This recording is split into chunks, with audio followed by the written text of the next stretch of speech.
पहले अध्याय को देखें।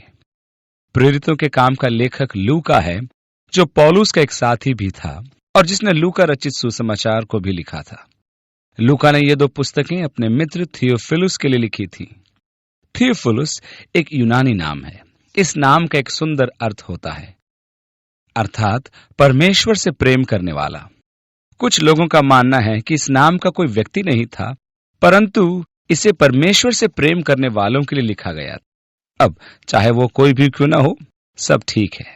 ऐसे भी मत हैं जो ये बताते हैं कि थियोफिलुस वास्तव में लूका का स्वामी था, जिसने लूका को पौलुस के मिशनरी यात्रा में पौलुस के साथ रहने के लिए स्वतंत्र कर दिया था। इसलिए इसी मत के अनुसार लूका अपने भूतपूर्व स्वामी थियोफिलुस को यह पुस्तक लिखकर उसे सुसमाचार का वृतांत सुना रहा है। परंतु सत्य तो यह है कि यह आरंभिक कलीसिया की एक प्रचलित मत थी। इस बात को सिद्ध करना उतना ही कठिन होगा जितना आरंभिक कलीसिया में प्रचलित कई अन्य मतों को सिद्ध करना होगा। कुछ लोगों का मानना है कि जब पौलुस त्रोआस में था, तो पौलुस ने दर्शन में देखा कि एक व्यक्ति उससे निवेदन कर रहा है कि मकिदुनिया आकर हमारी सहायता कर। वो व्यक्ति कोई और नहीं बल्कि लूका ही था, जिससे पौलुस मकिदुनिया में मिला। हम प्रेरितों के काम की पुस्तक के अध्ययन में आगे देखेंगे कि लूका की भाषा में प्रथम पुरुष का उपयोग किया गया है, जिससे यह स्पष्ट हो रहा है कि प्रेरितों के काम की पुस्तक उस समय लिखी गई थी जिस समय लूका पौलुस का साथी बनकर उसके साथ उसकी मिशनरी यात्रा में गया था। लूका ने यहाँ हम व हमारे शब्द का प्रयोग किया है। इस प्रकार इसमें कोई संदेह नहीं कि लूका पौलुस का सहकर्मी ही नहीं, वरन उसके प्रत्येक मिशनरी यात्रा का एक प्रत्यक्ष गवाह भी था। प्रेरितों के काम के वृतांत को लूका अपने सुसमाचार से जोड़ते हुए इस प्रकार आरंभ करता है कि जिस बात को लूका अपने सुसमाचार के अंत में लिखता है, वही प्रेरितों के काम की पुस्तक में आरंभ की गई है। हम लूका के सुसमाचार के अंत में देखते हैं कि यीशु ने अपने शिष्यों से कहा कि वे यरूशलेम में तब तक रुके रहे जब तक कि वे ऊपर से सामर्थ न पाएं, और फिर यीशु देखते देखते ऊपर उठा लिया गया। यहाँ लूका रचित सुसमाचार का अंत होता है। परंतु अब प्रेरितों के काम की पुस्तक के आरंभ में लूका लिखता है, हे थियोफिलुस, मैंने पहली पुस्तिका उन सब बातों के विषय में लिखी जो यीशु ने आरंभ में किया और करता और सिखाता रहा। आरंभ में की एक अच्छा शब्द है और मुख्य शब्द भी है। लूका रचित सुसमाचार यीशु मसीह की सेवकाई का पूरा विवरण नहीं है, परंतु यीशु मसीह की सेवकाई का एक आरंभ मात्र ही है। यीशु मसीह लोगों की आवश्यकताओं की पूर्ति करता है, बीमारों को चंगा करता है, मृतकों को जीवित करता है, और इस प्रकार यीशु मसीह अपने प्रेम और सुसमाचार को इस संसार में प्रकट करता।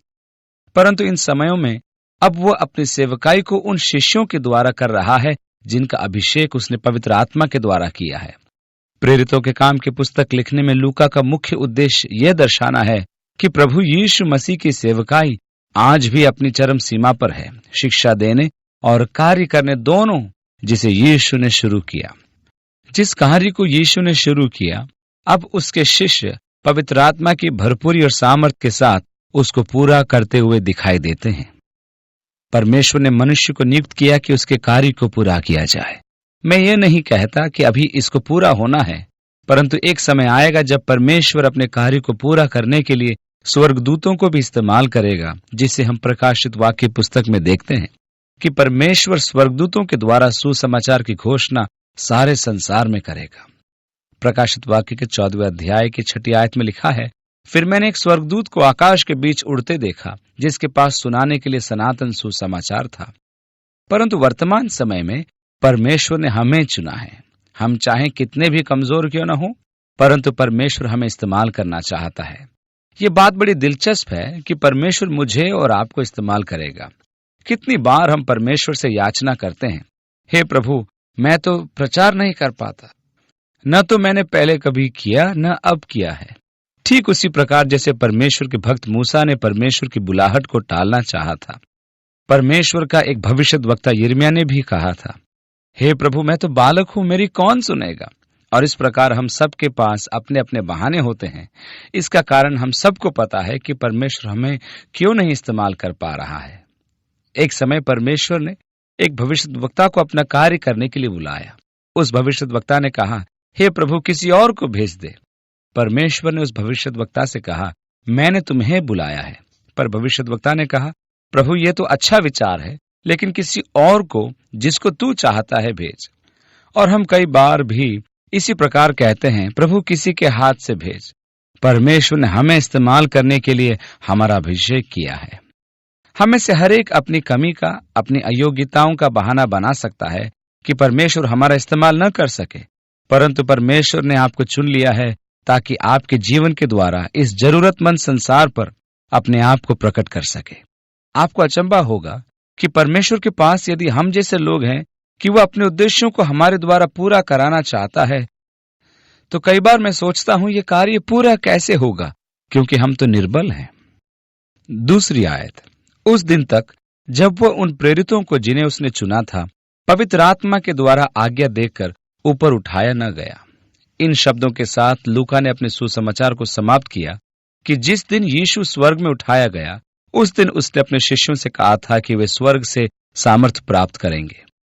तीसरी आयत, और उसने दुख उठाने के बाद बहुत से पक्के प्रमाणों से अपने आप को उन्हें जीवित दिखाया, और 40 दिन तक वह उन्हें दिखाई देता रहा और परमेश्वर के राज्य की बातें करता रहा।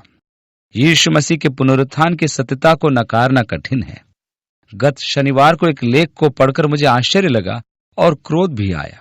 स्कूल में सृष्टि के विज्ञान तथा विकासवाद के विषय को पढ़ाया जाता है, जो केवल तथ्यों को देखते हैं, जिनके पास विचारों के लिए कोई स्थान नहीं होता, क्योंकि विज्ञान का विषय तथ्यों पर आधारित है, जबकि सृष्टि धार्मिक अंधविश्वासों पर आधारित है, ऐसा उसमें लिखा हुआ।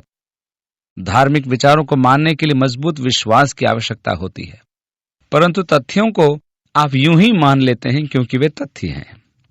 हमारा एक विधि शास्त्र तंत्र है जो गवाहों की साक्षी पर आधारित होता है।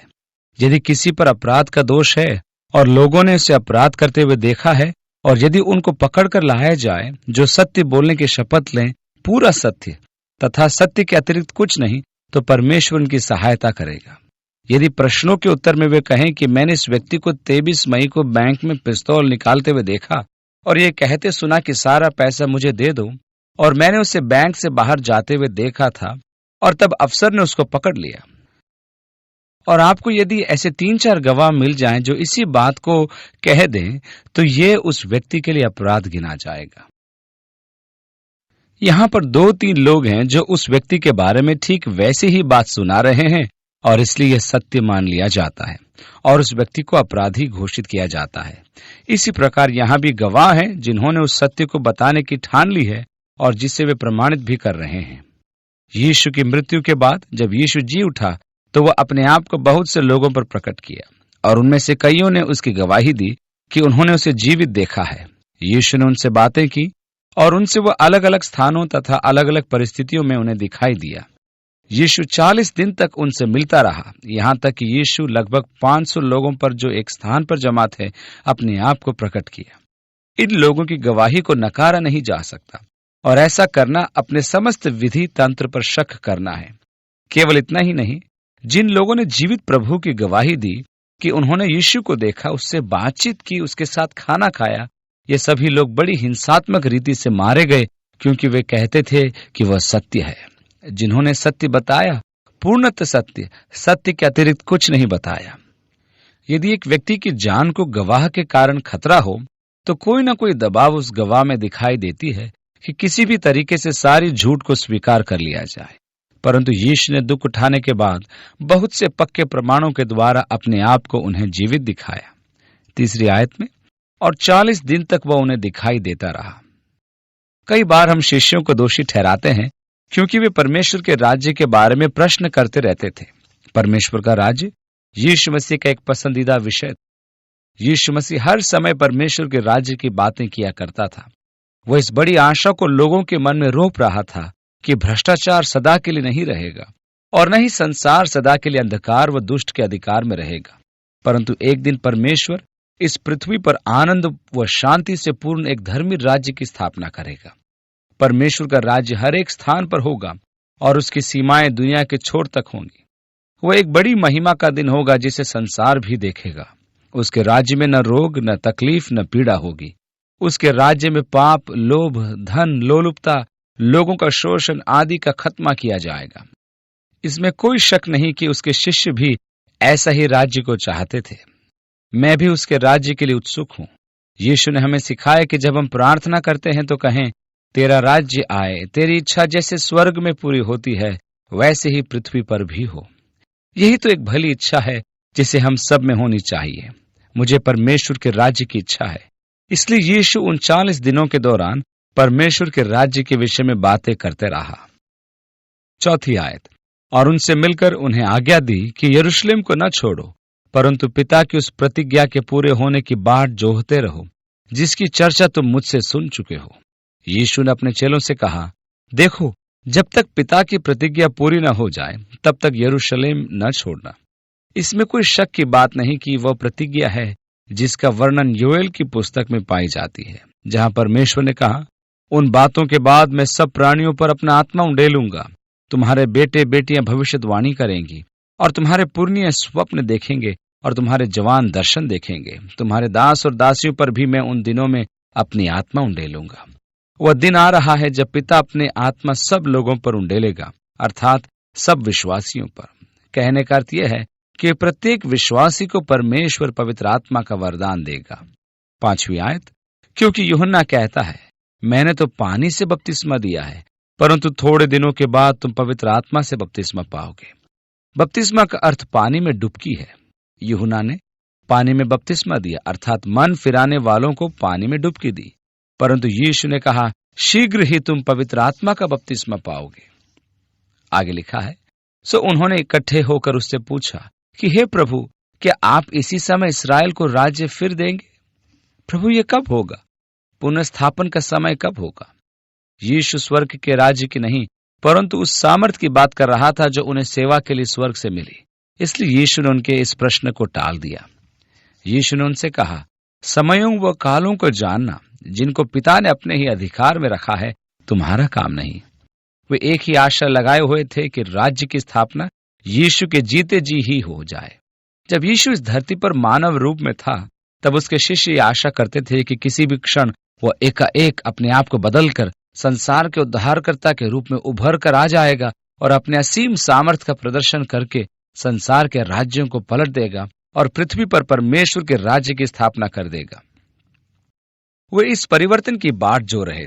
इसलिए जब कभी यीशु यरूशलेम जाने की और पापियों के हाथ में सौंपे जाने और क्रूस पर चढ़ाए जाने की बात करता था, तब चेले तुरंत कह उठते थे, ओ नहीं प्रभु, नहीं नहीं, तू राज्य को नहीं समझता, ऐसा मत कह।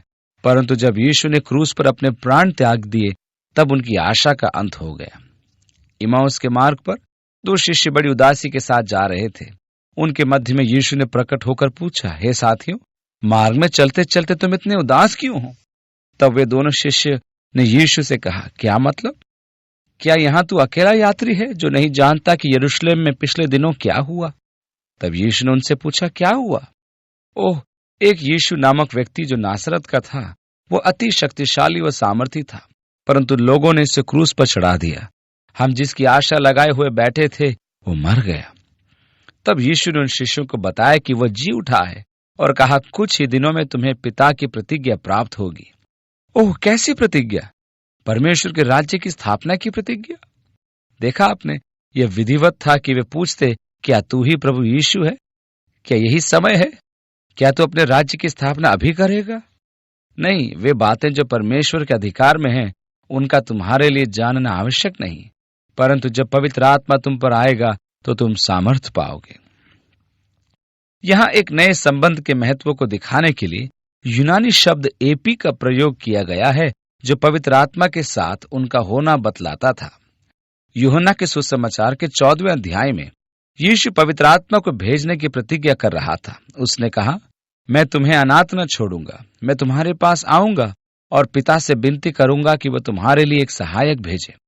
यह वही सत्य की आत्मा है जिसे संसार ने ग्रहण नहीं किया, क्योंकि वे न तो उसे देख सके न जान सके, परंतु तुम उसे जानते हो क्योंकि वह तुम में रहता है और वह तुम में होगा।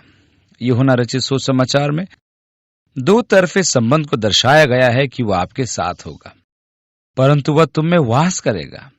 अब यीशु ने कहा, जब पवित्र आत्मा तुम पर उतरेगा तब तुम सामर्थ पाओगे। यूनानी शब्द एपी, जिसका अर्थ नए नियम में अलग प्रकार से अनुवाद किया गया है, वह अर्थ है ऊपर या उस पर। यूहन्ना के 7वें अध्याय में हम पढ़ते हैं, फिर पर्व के अंतिम दिन जो मुख्य दिन है, यीशु खड़ा हुआ और पुकार कर कहा, यदि कोई प्यासा हो तो मेरे पास आकर पिए।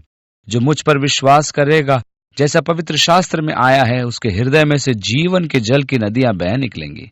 उसने ये वचन उस आत्मा के विषय में कहा जिसे उस पर विश्वास करने वाले पाने पर थे, क्योंकि आत्मा अब तक उन पर न उतरा था, क्योंकि यीशु अब तक अपनी महिमा को न पहुंचा था।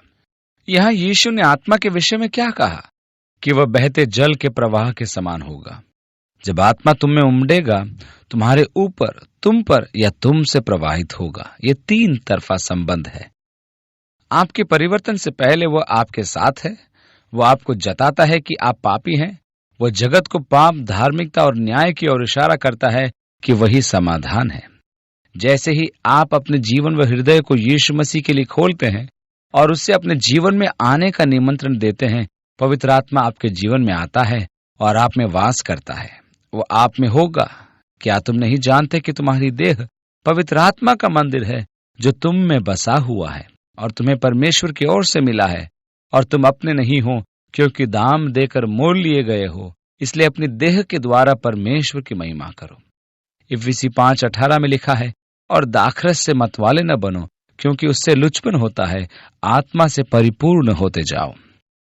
तो हमने देखा 3 तरफा संबंध। पहला, पवित्र आत्मा हमारे साथ, दूसरा, पवित्र आत्मा हमारे अंदर, और तीसरा, पवित्र आत्मा हमारे ऊपर। 8वीं आयत, परंतु जब पवित्र आत्मा तुम पर आएगा तो तुम सामर्थ पाओगे और तुम मेरे गवाह होगे। यीशु मसीह की गवाही के लिए पवित्र आत्मा कार्यशील है। गवाह शब्द यूनानी शब्द मार्टस, जिससे अंग्रेजी शब्द मार्टियर आया है और जिसका अर्थ होता है शहीद, हमें मिला है। गवाह अपने विश्वास की घोषणा करता है। वह अपने विश्वास के लिए जीता है। उसका विश्वास बड़ा पक्का होता है। वह अपने विश्वास के लिए अपना प्राण भी दे सकता है। वह अपने विश्वास में इतना दृढ़ होता है क्योंकि वह गवाह अर्थात शहीद है। आप उसे रोक नहीं सकते। वह अपने विश्वास के लिए मरने से भी नहीं डरता। जब पौलुस यरूशलेम को लौटा तो अगबुस कैसरिया से आया तथा पौलुस का पटुका लेकर अपने को बांधा और कहा, इसी प्रकार यरूशलेम पहुंचने पर वो व्यक्ति बांधा जाएगा जिसका यह पटुका है। इस पर पौलुस के मित्र रोने लगे और कहने लगे, ओह पौलुस, मत जाओ, मत जाओ। तब पौलुस ने कहा, इन आंसुओं का क्या मतलब है? क्या तुम समझते हो कि तुम मुझे रोक लोगे? क्या तुम समझते हो मुझे अपने बंधनों की चिंता है? मैं तो मरने को तैयार हूं। वो तो एक शहीद था कि मैं मरने के लिए तैयार हूं। विश्वास के लिए मृत्यु सहना आपको शहीद नहीं बनाता, क्योंकि आप पहले से शहीद थे, इसलिए आपको मारा गया। जो सिद्ध करता है कि आप क्या थे। आप हर समय उसके गवाह थे या मार्टियर थे। यदि आप शहीद न होते तो आप मरने को तैयार न होते। आप मुकर जाते। आप कह देते, अरे अरे ठहरो, रुको, यहां से चले, शायद मुझसे गलती हो गई। नहीं, घोड़ा चुराना आपको घोड़े का चोर नहीं बनाता। वह सिद्ध करता है कि आप चोर थे। कोई घोड़ा नहीं चुराता यदि वह घोड़े का चोर न हो। शहीद होना भी यही सिद्ध करता है कि आप एक गवाह हैं, एक मार्टियर हैं। और क्या यह सच नहीं कि उसके सारे शिष्य शहीद किए गए? तुम मेरे गवाह होंगे। यरूशलेम से लेकर समस्त यहूदिया में गवाह होंगे। गवाही हमारे अपने घर से ही आरंभ होती है। सबसे कठिन स्थान, हाँ, ये यरूशलेम से आरंभ होकर यरूशलेम के चारों ओर यहूदिया क्षेत्र और फिर सामरिया तक फैलता गया और फिर संसार के दूर दूर स्थानों तक चलता गया। जब हम प्रेरितों के कार्य की पुस्तक का अध्ययन करते हैं तो हम इसके क्रम को देखते हैं। यरूशलेम में गवाही कैसे आरंभ हुई वह हम अगले अध्याय में देखेंगे, और फिर देखेंगे कि सारे यहूदिया में कैसे आरंभ हुई। गवाह फिलिपुस सामरिया को गया और पौलुस व बरनबास जगत के अंत तक जाने के लिए बुलाए गए। इस प्रकार यीशु के गवाह पवित्र आत्मा के अभिषेक और सामर्थ को पाकर चारों ओर फैल गए। 9वीं आयत, यह कहकर वह उनके देखते ऊपर उठा लिया गया और बादल ने उससे उनकी आंखों से छिपा लिया। यही वह अंतिम वायदा यीशु ने स्वर्ग उठाए जाने से पहले अपने शिष्यों से किया। उसके अंतिम शब्द के बाद में उसने आकर पौलुस व दूसरों से बातें की। यही यीशु का अंतिम वायदा था। इस पर जब वह ये बातें कर चुका, उनके देखते वो उठा लिया गया और एक बादल ने उसे छिपा लिया। 10वीं आयत में, और उसके जाते समय जब वे आकाश की ओर ताक रहे थे तो देखो 2 पुरुष श्वेत वस्त्र पहने हुए उनके पास आ खड़े हुए। और 11वीं आयत में, और